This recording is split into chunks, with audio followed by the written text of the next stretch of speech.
Now, last week we saw Spurs boss Ange Postecoglou handed the award for London Manager of the Year. Even he was bemused by that, by the way, bearing in mind the relative positions of Arsenal and Tottenham at the moment. So we wanted to go further and find out who you think would be the Premier League Manager of the season so far. Few contenders, Ali. Oh, there's some great contenders. Unai Emery must come into contention. You know, Gary Neal's been absolutely terrific. Arteta? 100%. Got to get a mention. Must get a mention.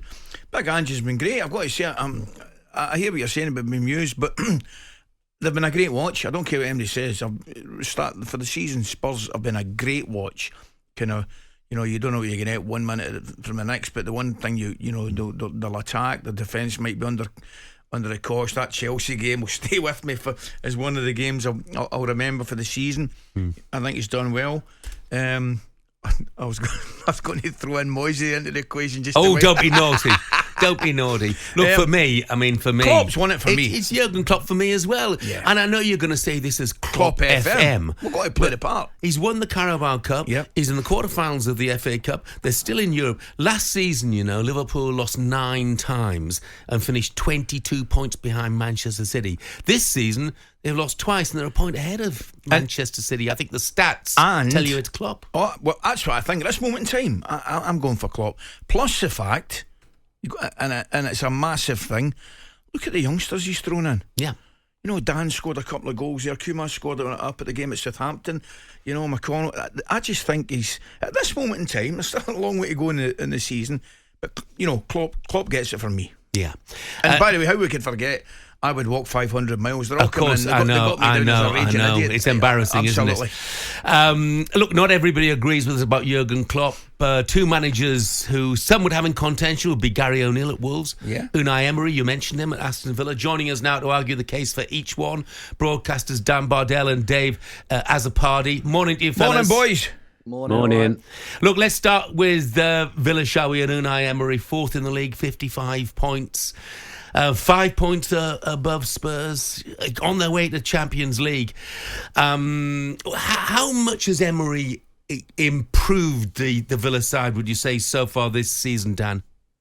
I think it's just, if you look over his whole tenure since the time he arrived, Villa were down at the bottom when Steven Gerrard departed, and in the space of that season, Unai Emery got Villa to a point behind Brighton, who were the team that the media raved about throughout the entirety of last season. So for Villa to finish 1 point off Brighton last season, qualify for Europe, and then really pick up where they left off this season as well. They've been so consistent for the most part of the season. And then I'm not sure many people would have had Villa leading the race for 4th. I think some people might have had them in the discussion for Champions League, but I don't think many people would have had Villa at 4th at this stage of the season. So I think the main takeaways are that they've just been so consistent since he came in. If you look at his record in 2023, I think only Manchester City took more points than Aston Villa, and for Villa to be where they are, and the fact that he has just improved every player that was in the building already as well. I don't think you can look past his body of work since he's arrived at the club over the last year and a half. I think you make a good case for him.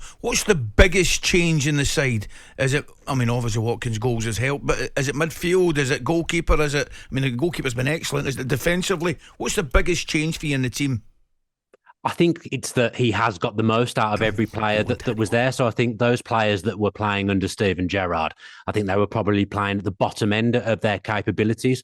What Unai Emery's done is put a tactical framework in place. He's got a no-excuse culture at the training ground, and he's got every single player there playing to the maximum of their ability. And I don't think there's a single player at Villa who hasn't improved under his tutelage. I mean, you just look at John McGinn, who was really, really struggling under Steven Gerrard, was somewhat thrown under the bus.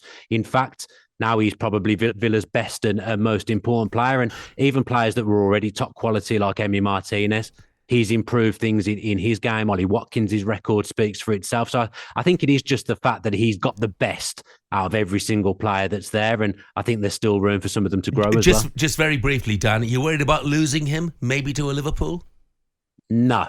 No, I think he's got everything he wants at Villa. I think the board have really, really backed him. The whole football club now is built around Unai Emery. All the backroom staff in place are on Unai Emery's say so. So he's running the football side at Aston Villa, and I don't think he'll get that power anywhere else. And if he gets us into the Champions League, why would he leave? Yeah, Dave, you're obviously a Wolves fan. Yep. So Gary O'Neill, has he surprised you? Yeah, massively. I think when he came in, he wasn't a popular appointment. I think purely down to his experience at elsewhere. He hadn't had a lot really. Done an okay job at Bournemouth.